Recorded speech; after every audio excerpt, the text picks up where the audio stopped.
In the year 1868, an agreement was negotiated between the U.S. government and the Sioux. Known as the 1868 Treaty of Fort Laramie, it included a number of provisions designed to transition the Sioux from semi-nomadic hunters into farmers on a permanent reservation, the Great Sioux Reservation.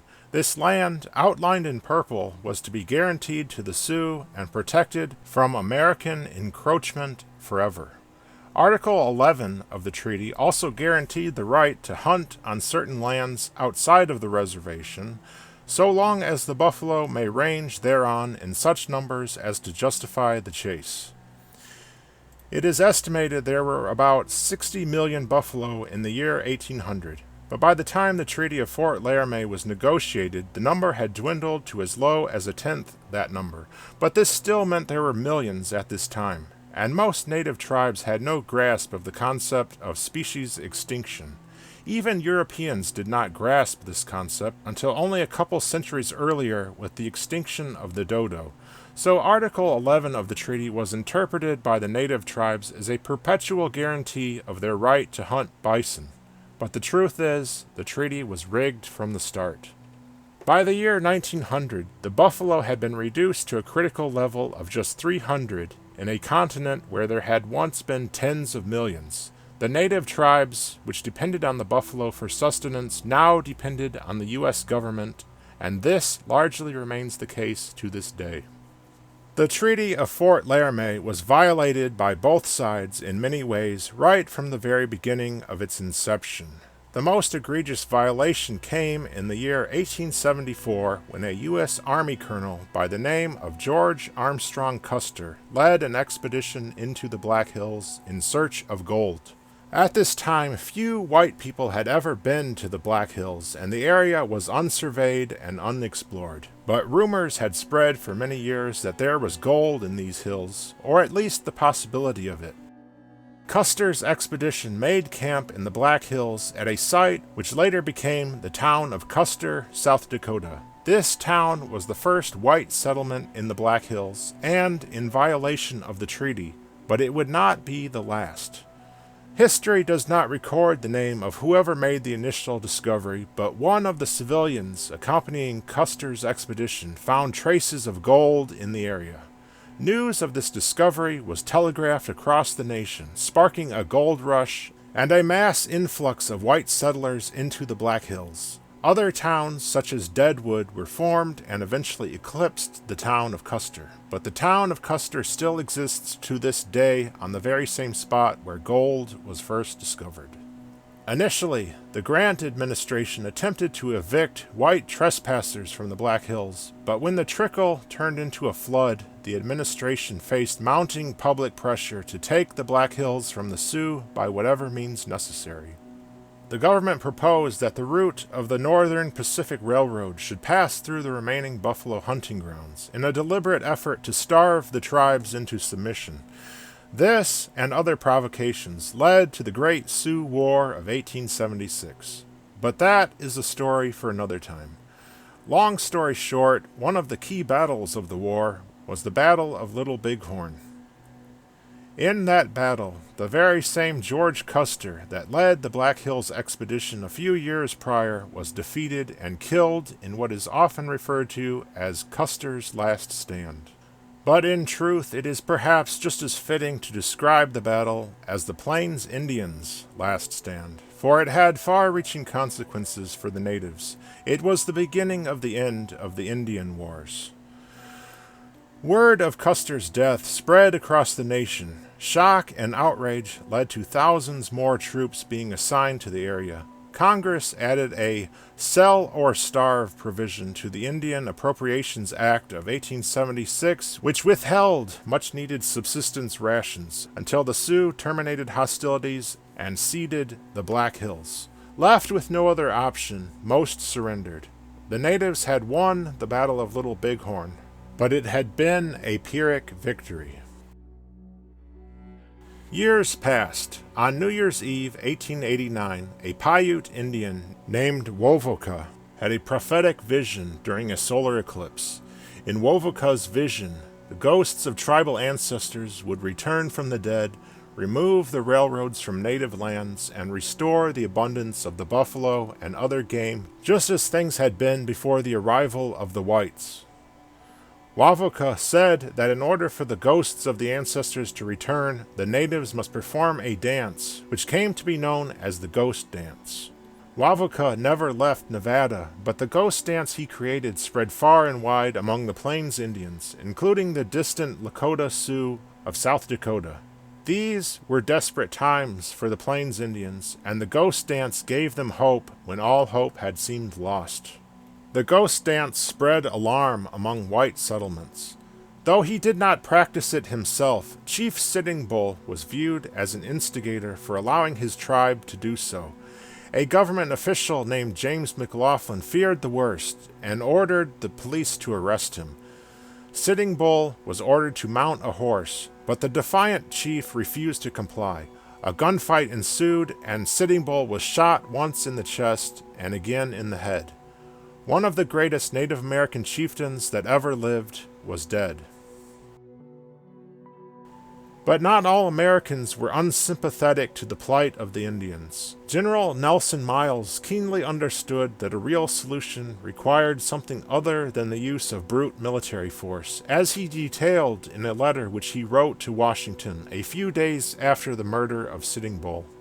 The difficult Indian problem cannot be solved permanently at this end of the line. It requires the fulfillment of Congress of the treaty obligations that the Indians were entreated and coerced into signing. They signed away a valuable portion of their reservation, and it is now occupied by white people, for which they have received nothing.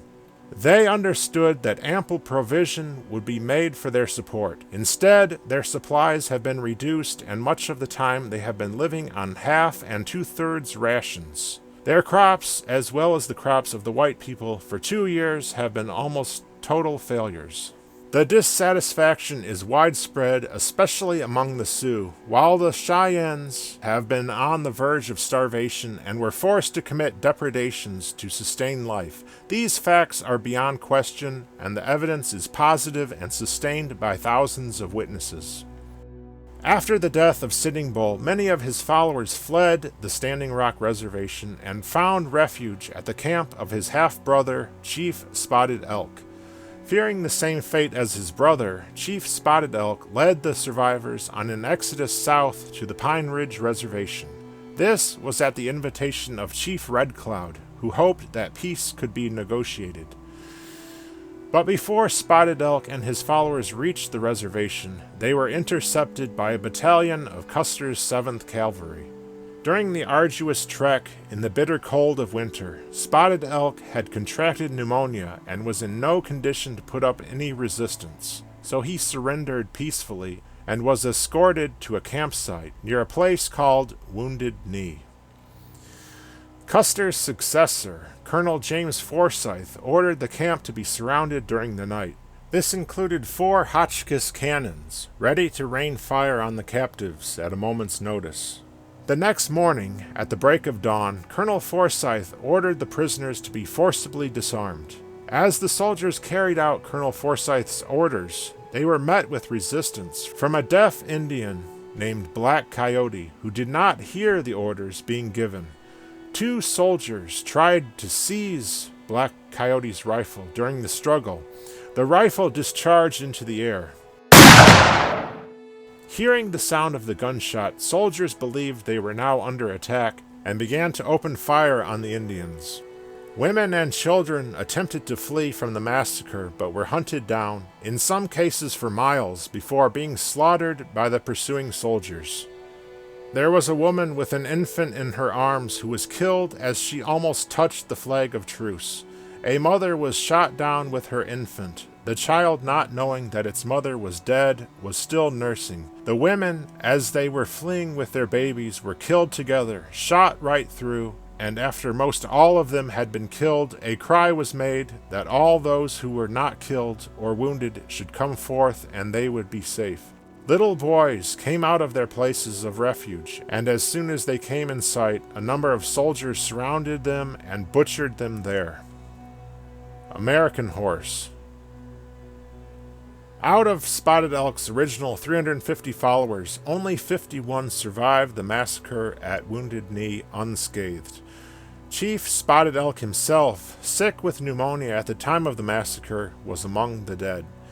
A Lakota medicine man named Black Elk was one of the survivors of Wounded Knee. Many years later, near the end of his life, he recounted what he had witnessed. "I did not know then how much was ended.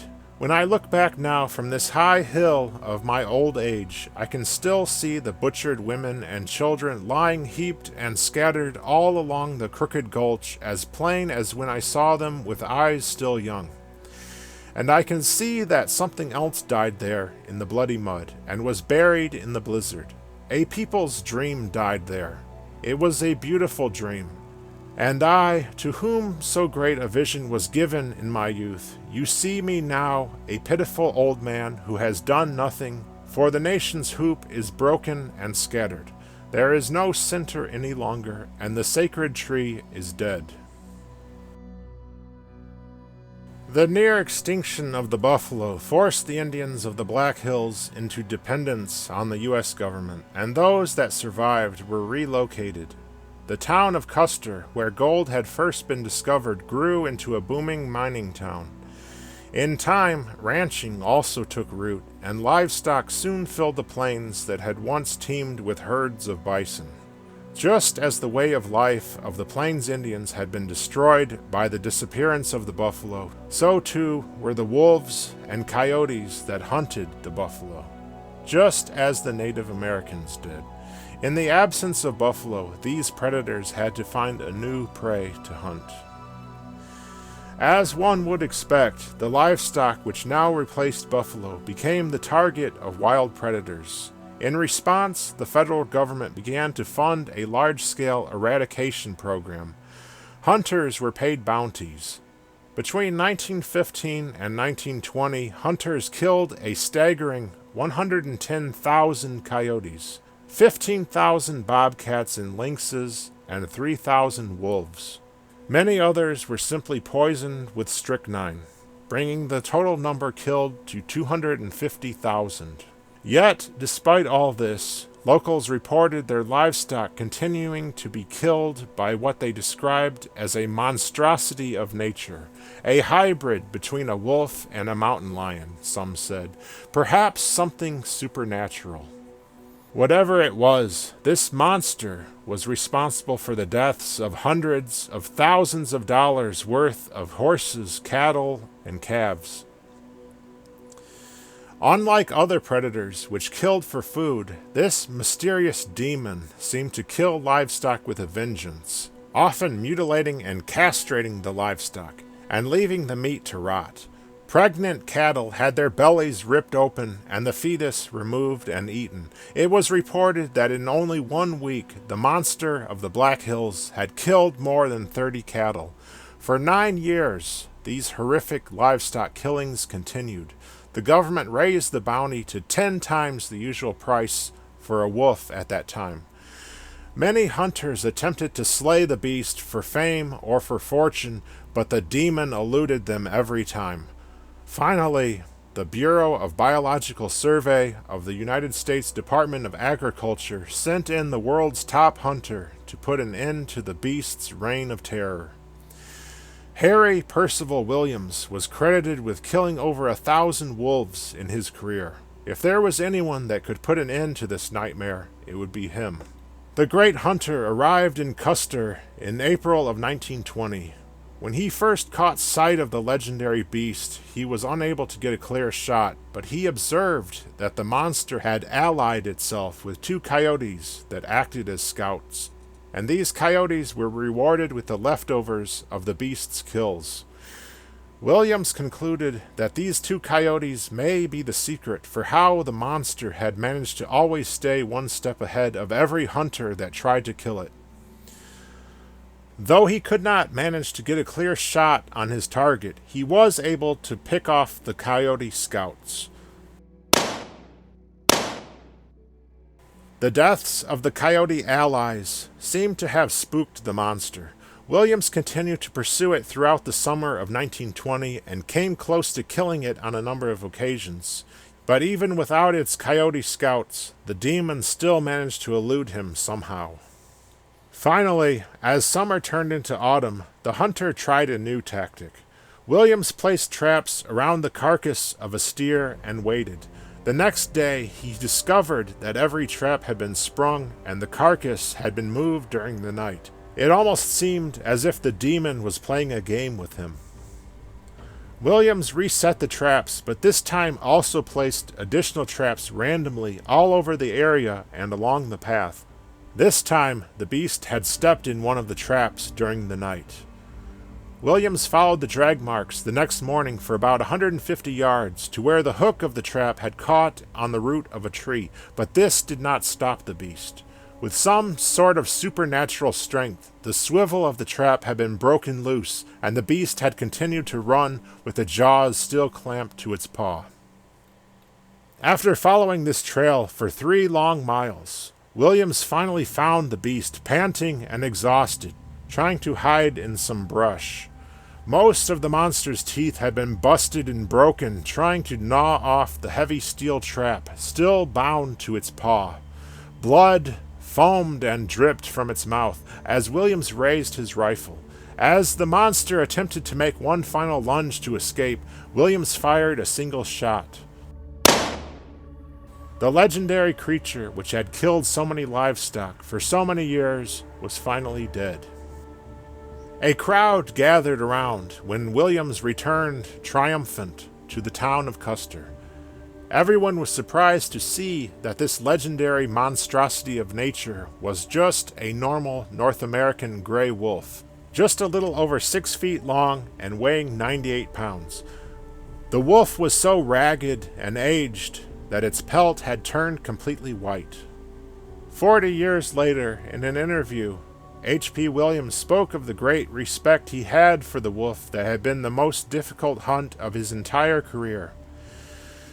No one knows what made the Custer wolf so cruel and sagacious.